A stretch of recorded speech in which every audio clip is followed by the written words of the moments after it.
2025년 4월 18일 금요일입니다. 오늘은 성금요일이죠. 누가복음 23장 26절에서 43절 말씀으로 매일 성경 말씀 묵상 시작하겠습니다. 그들이 예수를 끌고 가다가 들에서 오는 시몬이라는 한 구레네 사람을 붙들어서 그에게 십자가를 지우고 예수의 뒤를 따라가게 하였다. 백성들과 여자들이 큰 무리를 이루어서 예수를 따라가고 있었는데 여자들은 예수를 생각하여 가슴을 치며 통곡하였다. 예수께서 여자들을 돌아다 보시고 말씀하셨다. 예루살렘의 딸들아, 나를 두고 울지 말고 너희와 너희 자녀를 두고 울어라.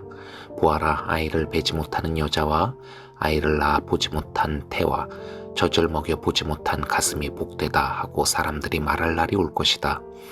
그때 사람들이 산에다 대고 우리 위에 무너져 내리라 하며 언덕에다 대고 우리를 덮어버려라 하고 말할 것이다. 나무가 푸른 계절에도 사람들이 이렇게 하거든 하물며 나무가 마른 계절에야 무슨 일이 벌어지겠느냐. 다른 죄수 두 사람도 예수와 함께 처형장으로 끌려갔다. 그들은 해골이라 하는 곳에 이르러서 거기서 예수를 십자가에 달고 그 죄수들도 그렇게 하였는데 한 사람은 그의 오른쪽에 한 사람은 그의 왼쪽에 달았다. 그때 예수께서 말씀하셨다. 아버지여, 저 사람들을 용서하여 주십시오. 저 사람은 자기네가 무슨 일을 하는지를 알지 못합니다. 그들은 제비를 뽑아서 예수의 옷을 나누어 가졌다. 백성은 서서 바라보고 있었고 지도자들은 비웃으며 말하였다. 이 자가 남을 구원하였으니 정말 그가 택하심을 받은 분이라면 자기나 구원하라지. 병정들도 예수를 조롱하였는데 그들은 가까이 가서 그에게 신 포도주를 들이대면서 말하였다. 네가 유대인의 왕이라면 너나 구원하여 보아라. 예수의 머리 위에는 이는 유대인의 왕이다 이렇게 쓴 죄패가 붙어 있었다. 예수와 함께 달려있는 죄수 가운데 하나도 그를 모독하며 말하였다. 너는 그리스도가 아니냐? 너와 우리를 구원하여라. 그러나 다른 하나는 그를 꾸짖으며 말하였다. 똑같은 처형을 받고 있는 주제에 너는 하나님이 두렵지도 않으냐? 우리가 저지른 일 때문에 그에 마땅한 벌을 받고 있으니 당연하지만 이분은 아무것도 잘못한 일이 없다. 그리고 나서 그는 예수께 말하였다. 예수님, 주님이 주님의 나라에 들어가실 때 나를 기억해 주십시오. 예수께서 그에게 말씀하셨다. 내가 진정으로 네게 말한다. 너는 오늘 나와 함께 낙원에 있을 것이다. 오늘 본문에서 우리는 예수님께서 십자가 처형을 당하시는 가운데 세 만남의 장면이 있다는 것을 발견하게 됩니다. 마태마가 또는 요한복음과 달리 누가복음은 이런 예수님과 사람들 간의 만남을 참 디테일하게 기록했다라는 점에서 특별하다고 할 수 있겠습니다. 첫 번째로 구레네 사람 시몬과의 만남의 장면입니다. 예수님은 로마 군병들의 채찍질과 가시관을 머리에 쓰셨던 일 때문에 굉장히 피를 많이 흘리셨고 그래서 지금 당장 쓰러진다 해도 이상하지 않을 정도로 많이 쇠약해진 상태이십니다. 십자가 처형을 받기도 전에 죽어서는 안 되었기에 로마 군사들은 근처에 지나가던 한 사람을 붙잡아다가 십자가를 지어 예수님을 따르게 합니다. 그 사람이 바로 구레네 사람 시몬이었지요. 그에게 있어서는 참으로 뜻하지 않은 날벼락과 같은 상황이었을 것입니다. 6월절을 맞아 예루살렘 성전에서 제사를 드리고 또 6월절 축제에 참여하려고 저 멀리 북아프리카 구레네에서 온 순례자였던 시몬과 예수님과의 만남은 하나님의 섭리로밖에 설명할 수 없는 정말 공교로운 그런 만남이라 하겠습니다. 참으로 타이밍이 절묘하지 않습니까? 조금만 늦게 또는 조금만 일찍 그 자리를 지나갔다면 그는 예수님의 십자가를 지지 않았을지도 모르겠습니다. 시몬이 예수님의 십자가를 진 이후 어떤 일이 그에게 있었는지 우리는 잘 알 수 없습니다. 하지만 성경의 몇몇 구절들을 보게 되면은 조금은 짐작을 해볼 수도 있을 것 같습니다. 같은 사건을 다루는 마가복음 15장 21절을 보면은 이 시몬의 아들들의 이름이 알렉산더와 루포라고 하는 것을 저희가 확인할 수 있고요. 그리고 로마서 16장 13절을 보면은 바울이 로마서의 이 편지를 마치면서 로마 교회에 있는 자신의 지인들에게 문안 인사를 하는데 이렇게 말합니다. 주님 안에서 택하심을 받은 루포와 그의 어머니에게 문안하여 주십시오. 그의 어머니는 곧 내 어머니이기도 합니다. 여기서 언급되어지는 이 루포가 마가복음에서 언급되어졌었던 그 루포라는데 모든 성서 신학자들이 의견을 일치하고 있지요. 초대 교회사에서 알렉산더와 루포는 믿음의 사람들로 유명했고 또 사도 바울은 이들의 어머니 즉 시몬의 아내이죠. 이 사람을 내 어머니라고 부를 정도로 그녀에게 사랑과 존경심을 표현하였습니다. 알렉산더와 루포 그리고 그들의 어머니 이들은 어떻게 이렇게 초대교회에서 중요한 사람이 될 수 있었던 것이었을까요?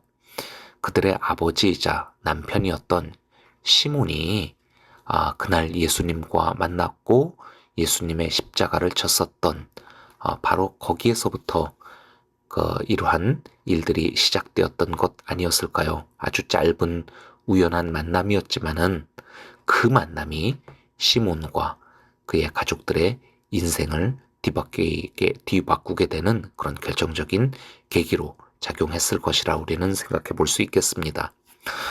두 번째는 여인들과의 만남의 장면입니다. 예수님은 십자가 처형을 당하기 위해 힘겹게 발걸음을 내딛는 가운데 자신을 사랑하며 따르던 그런 여인들이 슬피 통곡을 하며 그렇게 자신을 따라오는 장면을 보면서 예수님 역시도 마음이 많이 어려웠었던 것 같습니다. 예수님은 사실 이 예루살렘의 종교 지도자들의 미움을 받아서 그리고 또 로마에 대한 반역죄로 사형을 받으러 가고 있는 중이었지요.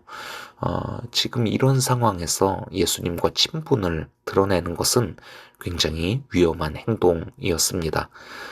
그렇기 때문에 대부분의 예수님의 제자들과 따르던 무리들이 지금 다 도망가고 흩어진 그런 상황이었었는데 이 여인들은 자신들이 그렇게 위험하고 또 사람들에게 또 공격을 당하거나 위협을 받는 것에 대하여서 아랑곳하지 않고 계속 예수님을 정말 불쌍히 여기고 슬퍼하는 마음으로 예수님을 쫓았고 십자가에서도 계속 그 자리를 지키다가 예수님께서 그 시신이 무덤에 묻힐 때까지 계속 그렇게 예수님을 따르는 것을 우리가 볼 수 있게 됩니다. 정말 그녀들의 예수님에 대한 이 사랑은 찐 사랑이라고 할 수가 있겠지요.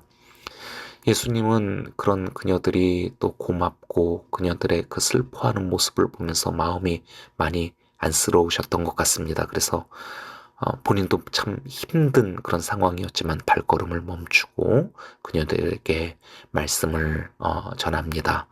자신을 위해 울지 말라고 그렇게 말씀하시면서 그러면서도 여전히 그녀들에 대한 염려와 사랑의 마음으로 이미 여러 번 말씀하셨죠. 예루살렘 멸망의 날에 대해서 다시 한번 그녀들에게 그 기억을 상기시켜 줍니다. 그날에 그녀들과 그녀들의 자녀들이 해를 당하지 않기를 바란다. 내가 했었던 이야기를 기억하고 또 기억해라, 명심해라. 그렇게 당부의 말씀을 지금 나누시죠. 정말 당신의 사람들을 사랑하시되 끝까지 사랑하시는 예수님의 모습을 우리가 확인할 수 있습니다.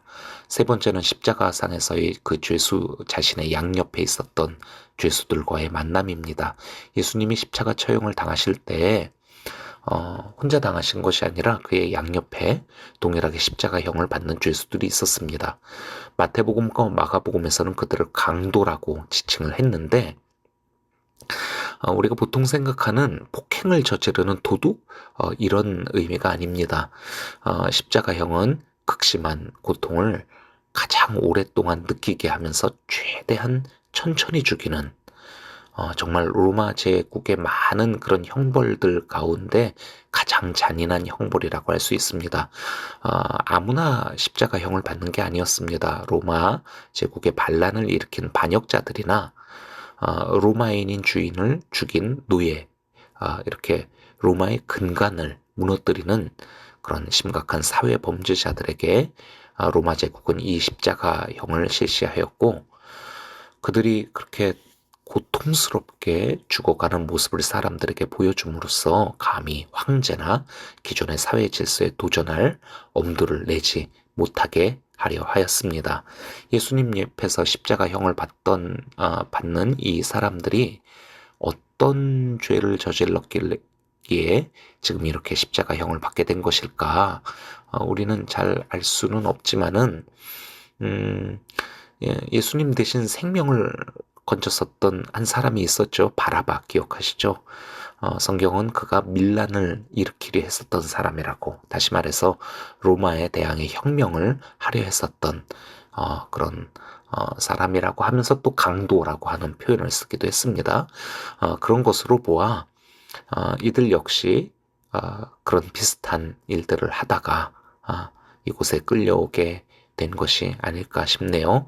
분명한 것은 그들은 지금 예수님 못지않게 그들도 역시 큰 고통을 겪고 있는 아주 불쌍한 처지의 사람들이라는 것입니다. 그들의 인생은 실패했고 모든 것을 빼앗기고 잃은 채 엄청난 수치와 고통 속에서 정말 지옥을 눈앞에 두고 있는 중입니다. 그야말로 완전히 버림받은 사람들이라고 할 수 있습니다. 그런데 그 와중에 그들은 예수님의 바로 곁에 있었기 때문에 들을 수 있었던 예수님의 한 말씀을 듣게 되지요. 군중들이 예수님을 저주하고 비난하며 군병들이 예수님을 핍박하는 가운데 예수님이 그들을 향해 이렇게 기도하셨던 것입니다. 아버지, 저 사람들을 용서하여 주십시오. 저 사람들은 자기네가 무슨 일을 하는지를 알지 못합니다. 이 말이 들려지며 양옆에 있었던 죄수들 가운데 한 사람이 자신의 마음을 돌이킵니다. 예수님의 용서가 자신에게도 해당되어지고 적용되어지기를 바라면서, 그러면서 이 상황에서 저런 말을 할 수 있다라는 것, 그분은 진짜 주님이시다라고 하는 그런 믿음을 갖게 되고 예수님께 이렇게 말하지요. 예수님, 주님이 주님의 나라에 들어가실 때 나를 기억해 주십시오. 그러니 예수님이 또 이렇게 말씀하십니다. 내가 진정으로 내게 말한다. 너는 오늘 나와 함께 낙원에 있을 것이다. 잃어버린 자를 찾는 것이 예수님의 사역의 본질이다 라고 누가복음에서 이렇게 설명을 하고 있는데, 그런 관점에서 예수님은 지금 당신의 이 마지막 순간에서까지 정말로 처참하게 버려진 한 사람을 찾아 구원하시는데 성공하시는 장면을 우리가 이 본문에서 확인하게 됩니다.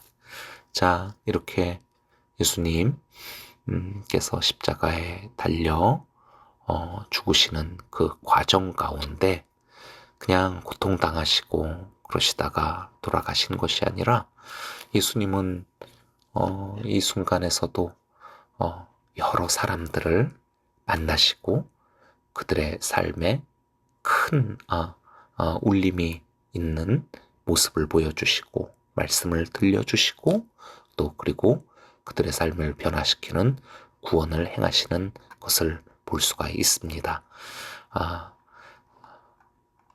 구레네 사람 시몬, 그리고 예수님을 슬피 울며 따라갔었던 여인들, 그리고 예수님의 바로 옆에서 십자가에 달려 함께 죽어가며 그러나 그것이 정말 버림받고 지옥에 가기 직전의 상황에서 주님에 대한 믿음을 갖게 되고, 그리고 낙원에 대한 약속까지 받아내는 주님께 또 용서받는 이 한 사람의 모습.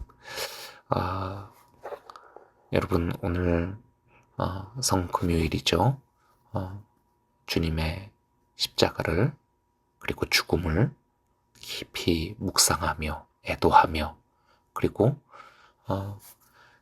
이러한 슬픔에만 젖는 하루가 아니라 주님께서는 그 십자가의 고통 가운데서도 죽어가는 그 마지막 순간까지도 한 사람이라도 더 만나시고 영향을 미치시며 그리고 구원하셨다라고 하는 이 구원의 주님에 대해서 우리가 다시 한번 깊이 또 생각하고 그 구원의 은혜가 우리에게도 임하기를 간절히 기도하는 오늘 하루가 되었으면 좋겠습니다.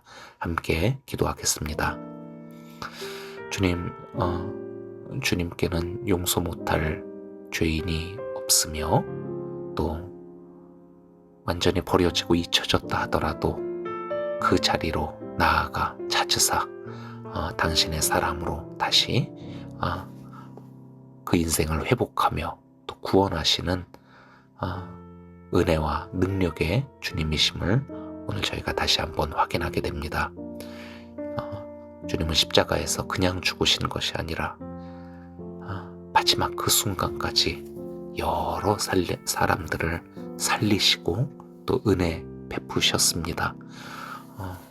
오늘 우리는 주님께 감사하며 주님의 그 선하심이 그 능력이 또 우리의 삶에 우리의 인생에도 또 은혜로서 저희가 주님과 만나며 그 주님의 그 복됨을 저희가 또 누릴 수 있는 용서와 낙원을 미래를 또 약속받아 소망으로 가득 차는 저희의 인생이 되게 하여 주시옵소서.